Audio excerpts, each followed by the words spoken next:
Ici nĩ bamĩrĩ cia anake ana arĩa manyitirwo migwate mwena wa Mlolongo, arĩa maiyũirwo nĩ maithori na kĩeha thutha wa gũkorwo magĩetha anake aya kwa ihinda rĩa mweri ũmwe, na mũthia erĩ ao maronekana mocarĩ-inĩ ya City. Wakiri wa bamĩrĩ ici Dan Manzo nĩ atarĩirie ũrĩa mũthenya wa ira marĩ igoti-inĩ, ũrĩa bamĩrĩ ici iramũkĩrire ndũmĩrĩri atĩ mwĩrĩ wa Justus Mutumwa ũrĩ mocarĩ-inĩ ya City, na thutha ũcio ona mwĩrĩ wa Martin Mwau ũramenyekana ũrarĩ o gũkũ. Families have been following and coming to this place for 1 good month and they have never gotten an answer. Only when we were in court yesterday, that's the time a message came that Justus' body is here, and therefore we really want the police to tell us, because they are the one in charge of security. We want the minister in charge of interior to tell us what is the policy of a thing like this. Manzo augĩte nĩ marenda thirikari etherie na ĩtarĩrie kũrĩ andũ arĩa othe manyitĩtwo migwate marĩ. I have quite a number from Makueni. There are those from Machakos and those from Kitui.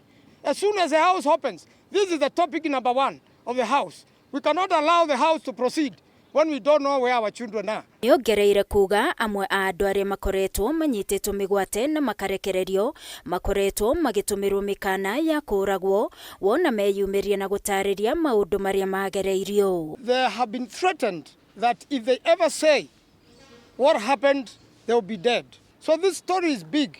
But one thing which comes even from parents who go to police station to the report, they are first harassed, they are threatened. They ask who went to the press. We need an urgent public of inquiry so that everybody can now feel free to come and talk publicly. Jimmy Mbithi, mwanake ũrĩa ũretaga Martin Mwau mama, augĩte matigĩtwo na kĩronda kĩnene kĩa ngoro na ciũria nyingĩ itarĩ na anja, rĩu makĩenda kuona kĩhoto kĩao. Tumeona vile yako kwa kuona kwetu, yani hatuwezi eleza yani jinsi alipigwa ama aliuawa kwa njia gani.